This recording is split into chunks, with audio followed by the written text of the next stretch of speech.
Պարոն Սաղաթելյան, այսօր Կենտրոնական ընտրական հանձնաժողովը կայացրեց իր որոշումը, ըստ որի ԲՀԿ-ն դուրս է մնում եւ չի ստանում մանդատ, այս որոշումը ինչի մասին էր, ինչ է նշանակում։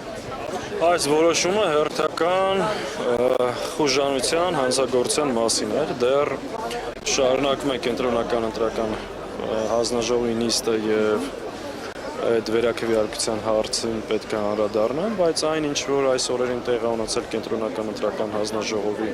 մասնակցությամբ, սա հանցագործություն ընդհանրապես եւ Կենտրոնական ընտրական հանձնաժողովը վերածվել է այս ռեժիմի հանցագործությունները դակելու մի մարմն։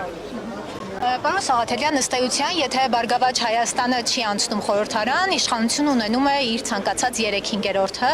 ըստ ձեզ սա ինչ է, արդյոք դիտավորություն կա այստեղ թե ոչ, եւ ձեր հետագա քայլերը, հա։ Բարև ձեզ։ Իհարկե անես հարձակումը տեղի ունի։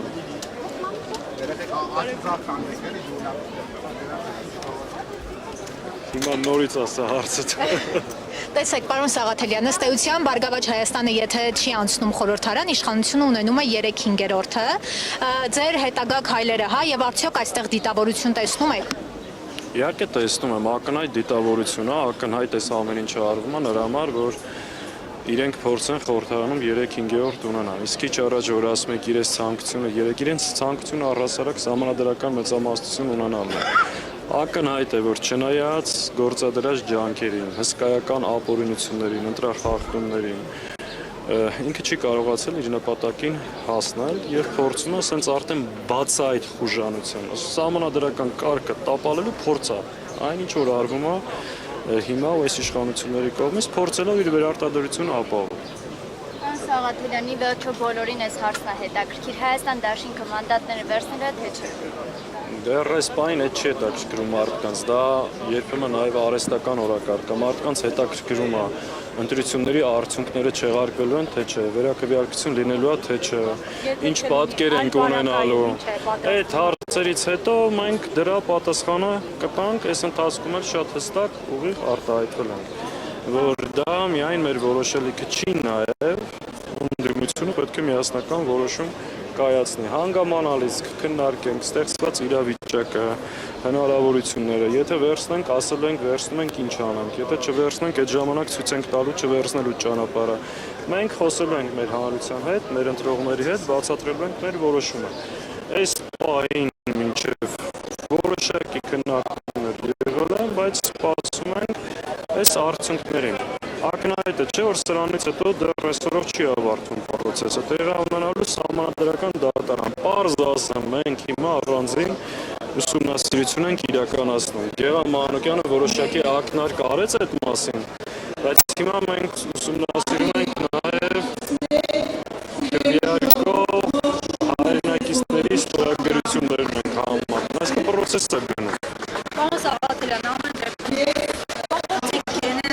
հնարավոր համարում եք այս փուլում։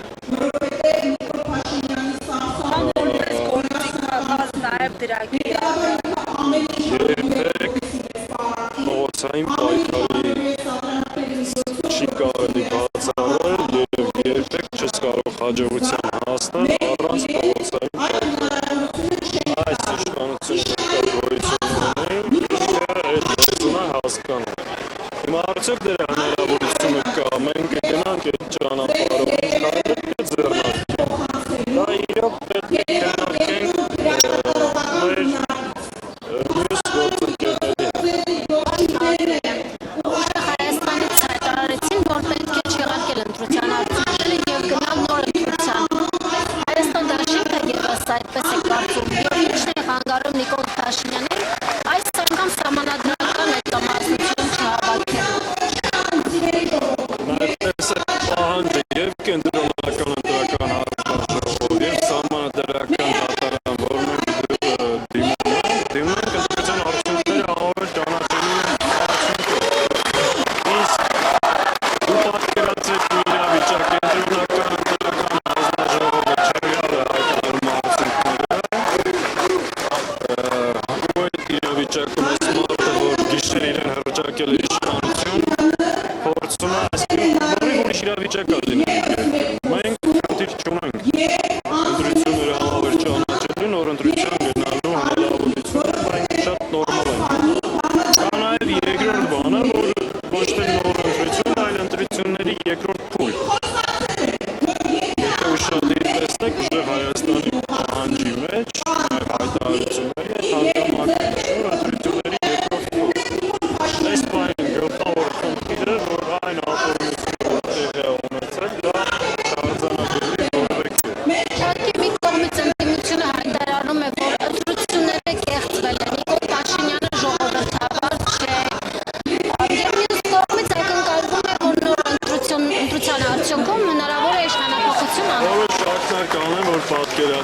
ընտրությունը մենք չենք պատկերացնում այս կենտրոնական ընտրական հանձնաժողովով։ Այս դատախազով կամ այս ոստիկանապետով ու քննչականի պետով։ Եթե գնանք նոր ընտրության, պետք է այդ հարցներ կարողանանք կարողացա մոտավորապես Ասում է, որ պետք է փոխվեն այդ կառույցները։ Դիմությունը հասնի նրա, որ ընտրության արդյունքները չեղարկվեն, հաջորդ պահանջը կլինի նաև